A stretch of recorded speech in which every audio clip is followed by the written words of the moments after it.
বান্ধৱীৰ ঘৰত বিহু খাবলৈ গৈছিল পত্নী কিন্তু এই যে বিহু খাবলৈ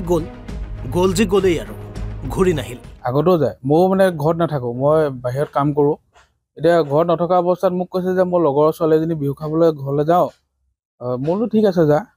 কিন্তু সেই দিনটোৰ পৰা ধৰিয়ে মানুহ 7 বছৰীয়া কন্যাৰ সৈতে নিৰুদ্দেশ 27 বছৰীয়া পত্নী আত্মীয়ৰ ঘৰলৈ যোৱা নাই মোবাইলো সুইচ অফ পত্নীৰ সন্ধান দিওঁতালৈ 10,000 টকা পুৰস্কাৰ ঘোষণা স্বামীৰে মোৰ ৱাইফক কোনোবাই যদি সন্ধান উলিয়াই দিব পাৰে তেওঁক মই মোৰ ফালৰ পৰা 10,000 টকা পুৰস্কাৰ মই দিম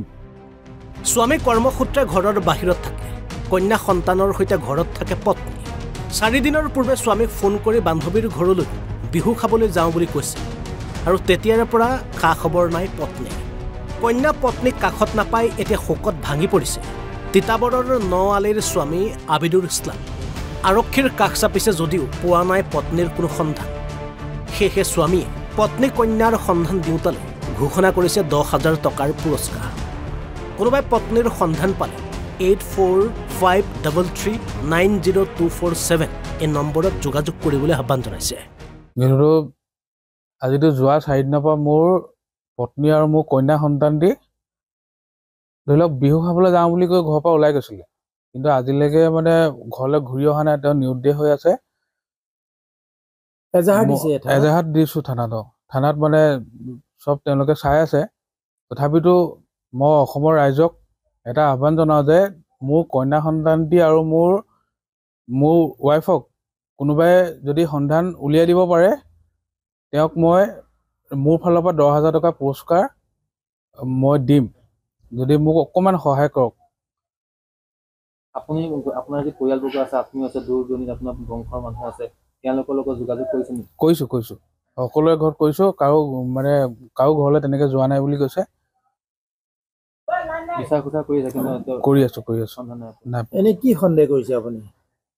সন্দেহটো তেনেকুৱা একো নাই বাৰু কিন্তু মোকতো তেনেকে কবাতো ঘৰলৈ বিহু খাবলৈ যাওঁ বুলি কৈয়েতো ওলাই গৈছে গৈ থাকে তেনেকে ধৰি লওক ময়ো ঘৰত নাথাকো আগতেও যায় ময়ো মানে ঘৰত নাথাকো মই বাহিৰত কাম কৰো এতিয়া ঘৰত নথকা অৱস্থাত মোক কৈছে যে মই লগৰ ছোৱালীজনী বিহু খাবলৈ ঘৰলৈ যাওঁ মোৰতো ঠিক আছে যা কিন্তু সেই দিনটোৰ পৰা ধৰিয়ে মানুহ ঘৰত নোহোৱা হ'ল মোবাইলটো অফ মোবাইল নাম্বাৰটো অফ আৰু যদি কোনোবাই সন্ধান পায় মই নাম্বাৰ এটা দিছো এই নাম্বাৰটোত মোক যোগাযোগ কৰিলে হ'ব আৰু যোনে মোক সন্ধান উলিয়াই দিব মোৰ ছোৱালীজনী আৰু মোৰ ৱাইফক তেওঁক মই 10,000 টকা মোৰ ফালৰ পৰা উপহাৰ দিম মোৰ ছোৱালীজনী 7 বছৰ হৈছে বিয়া পতা আপোনাৰ কিমান বছৰ বিয়া পতা মই 2016 চনত পাইছিলো মাকৰ ঘৰলৈ গৈছে নি খবৰ ল'লে মই সকলোৰে ঘৰত খবৰ লৈছো পৰিয়ালৰ সবৰে ঘৰত খবৰ লৈছো কাৰো ঘৰলৈ নাই যোৱা আজি কেইদিন হ'ল 4 দিন হ'ল আৰক্ষীয়ে কৈছে আমিও তালাচী চলাই আছো কিন্তু আমি সন্ধান পালে আপোনাক খবৰ দিম তেনেকৈ কৈছো তিতাবৰৰ পৰা মনজিত হাজৰিকা NB নিউজ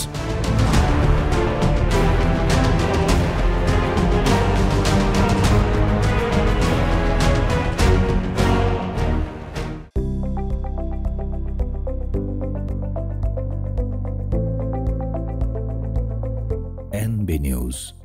সহজ সৰল ভাষাত নৱভাৰতৰ কথা